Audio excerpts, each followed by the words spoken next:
고난주간 목요일입니다.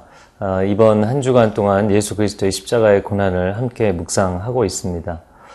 예수 그리스도께서 십자가를 지신 것은 억지로 그 길을 가신 것이 아닙니다. 물론 성부 하나님께서 성자 그리스도에게 그 역할을 감당하기 원하셨지만 그러나 예수 그리스도께서 인격적으로 그 길을 선택하신 것이죠. 날마다 우리의 인생은 선택입니다. 그 선택의 길을 갈 때 하나님이 기뻐하시는 것을 나도 기뻐하며 갈 수 있다면 그 길은 하나님이 기뻐하시는 길일 뿐만 아니라 내게도 기쁜 길이 되는 것이죠. 오늘 예수 그리스도의 십자가를 묵상하면서 하나님과 동행하는 인생이 어떠한 것인지를 다시 한번 깊이 묵상하고 깨닫기를 축복합니다.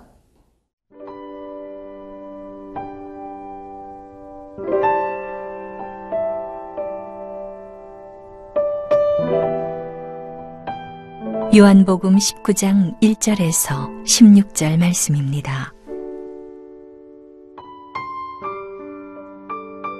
이에 빌라도가 예수를 데려다가 채찍질하더라. 군인들이 가시나무로 관을 엮어 그의 머리에 씌우고 자색 옷을 입히고 앞에 가서 이르되 유대인의 왕이여 평안할지어다 하며 손으로 때리더라. 빌라도가 다시 밖에 나가 말하되 보라 이 사람을 데리고 너희에게 나오나니 이는 내가 그에게서 아무 죄도 찾지 못한 것을 너희로 알게 하려 함이로라 하더라. 이에 예수께서 가시관을 쓰고 자색 옷을 입고 나오시니 빌라도가 그들에게 말하되 보라 이 사람이로다 하매 대제사장들과 아랫사람들이 예수를 보고 소리질러 이르되 십자가에 못 박으소서 십자가에 못 박으소서 하는지라. 빌라도가 이르되 너희가 친히 데려다가 십자가에 못 박으라. 나는 그에게서 죄를 찾지 못하였노라. 유대인들이 대답하되 우리에게 법이 있으니 그 법대로 하면 그가 당연히 죽을 것은 그가 자기를 하나님의 아들이라 함이니이다. 빌라도가 이 말을 듣고 더욱 두려워하여 다시 관정에 들어가서 예수께 말하되 너는 어디로부터냐 하되 예수께서 대답하여 주지 아니하시는지라. 빌라도가 이르되 내게 말하지 아니하느냐. 내가 너를 놓을 권한도 있고 십자가에 못 박을 권한도 있는 줄 알지 못하느냐. 예수께서 대답하시되 위에서 주지 아니하셨더라면 나를 해할 권한이 없었으리니 그러므로 나를 네게 넘겨준 자의 죄는 더 크다 하시니라. 이러함으로 빌라도가 예수를 놓으려고 힘썼으나 유대인들이 소리질러 이르되 이 사람을 놓으면 가이사의 충신이 아니니이다. 무릇 자기를 왕이라 하는 자는 가이사를 반역하는 것이니이다. 빌라도가 이 말을 듣고 예수를 끌고 나가서 돌을 깐 뜰, 히브리 말로 가바다에 있는 재판석에 앉아 있더라. 이날은 6월절의 준비일이요 때는 제6시라. 빌라도가 유대인들에게 이르되 보라 너희 왕이로다. 그들이 소리 지르되 없이 하소서 없이 하소서. 그를 십자가에 못 박게 하소서. 빌라도가 이르되 내가 너희 왕을 십자가에 못 박으랴. 대제사장들이 대답하되 가이사 외에는 우리에게 왕이 없나이다 하니 이에 예수를 십자가에 못 박도록 그들에게 넘겨주니라. 오늘 본문의 첫 번째 부분입니다. 요한복음 19장 1절부터 보겠습니다. 이에 빌라도가 예수를 데려다가 채찍질을 하더라. 군인들이 가시나무로 관을 엮어 그의 머리에 씌우고 자색 옷을 입히고 앞서가서 이르되 유대인의 왕이여 평안할지어다 하며 손으로 때리더라. 빌라도가 군병들에게 예수님을 넘겨서 채찍질을 하게 하고 또 희롱하게 하고 모욕을 주게 합니다. 죄가 없는 사람에게 이렇게 해도 되는 것인가? 물론 빌라도에게 실정법에 있어서의 권한이 있지만 그러나 죄가 없는, 죄가 아직 밝혀지지 않은 상태에서 이런 모욕을 주고 또 처벌을 주게 됩니다. 빌라도가 그렇게 했던 것은 유대인들의 마음을 사고자 했기 때문인 것이죠. 그들을 만족시키기 위해서 한 사람의 개인의 인권을 유린하는 그런 장면입니다. 4절부터의 말씀을 보면 빌라도가 다시 밖에 나가 말하되 보라 이 사람을 데리고 너희에게 나오나니 이는 내가 그에게서 아무 죄도 찾지 못한 것을 너희로 알게 하려 함이로라 하더라. 밖에 나와서 유대인들에게 이야기합니다. 나는 그에게서 아무런 죄도 찾지 못했다라는 것이죠. 예수님을 처형할 근거가 전혀 없었다라는 것입니다. 여기서 빌라도의 내적인 갈등이 보입니다. 사실 빌라도는 다른 사복음서의 대조 본문을 보면 그의 아내가 전날 밤 꿈을 꾸었고 또 남편에게 당신이 그 사람에게 손을 대지 않았으면 좋겠다라는 권면을 듣게 되죠. 그러나 빌라도는 결국에는 이 군중들의 압박에 못 이겨서 예수를 처형하게 됩니다. 6절의 말씀에 보면 대제사장들과 아랫 사람들이 예수를 보고 소리질러 이르되 십자가에 못 박으소서 십자가에 못 박으소서 하는지라. 빌라도가 이르되 너희가 친히 데려다가 십자가에 못 박으라. 나는 그에게서 죄를 찾지 못하였노라. 7절에 유대인들이 대답하되 우리에게 법이 있으니 그 법대로 하면 그가 당연히 죽을 것은 그가 자기를 하나님의 아들이라 함이니이다. 사람들의 외치는 소리가 점점 커져갑니다. 이제 더 심각해지면 사람들이 소요를 일으킬 그런 상황에 이르게 된 것이죠. 나는 죽이지 않겠다. 너희가 데려다가 죽여라 라고 이야기를 합니다. 내 손에 피를 묻히지 않겠다. 그러나 죽이고 싶다면 너희 손에 피를 묻혀라 라고 책임을 전가하는 빌라도의 모습을 보게 됩니다. 사실 유대인들에게는 실형을 내릴 수 있는 법적인 권한이 없기 때문에 그들이 7절에 이야기하죠. 자신들이 가지고 있는 법, 종교법에 의하면 이 사람은 죽어 마땅하다. 왜냐하면 자기 자신을 하나님의 아들이라고 주장했기 때문이다. 8절 말씀에 보면 빌라도가 이 말을 듣고 더욱 두려워하였다라고 이야기하죠. 그리고 예수님을 다그치지만 예수님이 대답하지 않으십니다. 그리고 빌라도가 내가 너를 살릴 권한도 죽일 권한도 있는 것을 알지 못하느냐 이야기하니까 예수님께서 11절에 위로부터 이 권한이 너에게 주어지지 않았다면 너는 아무 권한도 없다라고 말씀하시죠.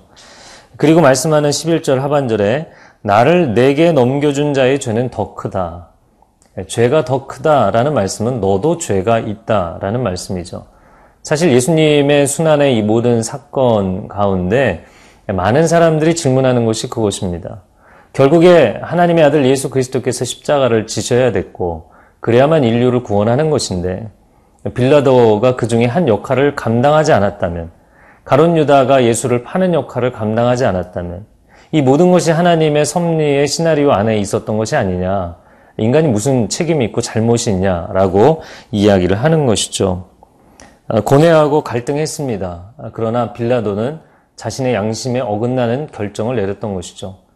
전혀 그런 결정을 내리고 싶어 하지 않는 사람에게 하나님이 강요하신 것이 아니라 빌라도가 고민했지만 스스로 결정한 것이었죠.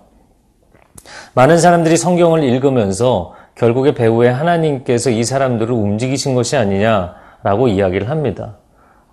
출애굽 때에는 바로에 대해서 하나님이 그 마음을 강팍하게 하셨다라는 표현이 있죠.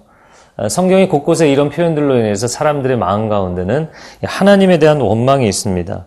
그러나 우리가 기억할 것은 우리에게 자유의지를 주신 것도 하나님의 의지입니다. 분명한 하나님의 의지 안에 우리의 자유의지가 있는 것이죠. 자녀에게 일정한 자율적 권한을 주는 것이 부모의 의지입니다. 그것은 분명한 부모의 의지일 뿐만 아니라 본인의 선택이기도 한 것이죠. 십자가가 우리에게 권면하는 것은 그것입니다. 예수 그리스도의 십자가가 사실 내가 요청해서 그분이 십자가를 지신 것은 아니죠. 그러나 그 십자가의 예수님의 대속의 죽음은 내 안에 죽어있는 거룩한 자유의지의 회복을 위한 것입니다. 인간은 에덴 동산에서 쫓겨나면서부터 그 거룩한 자유의지를 너무나 많이 상실을 했습니다. 악을 선택하고 거짓을 선택하고 잘못된 길을 선택하는 것이죠.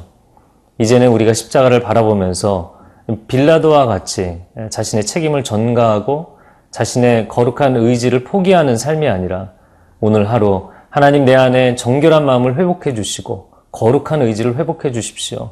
이러한 고백과 간구가 필요할 줄로 믿습니다.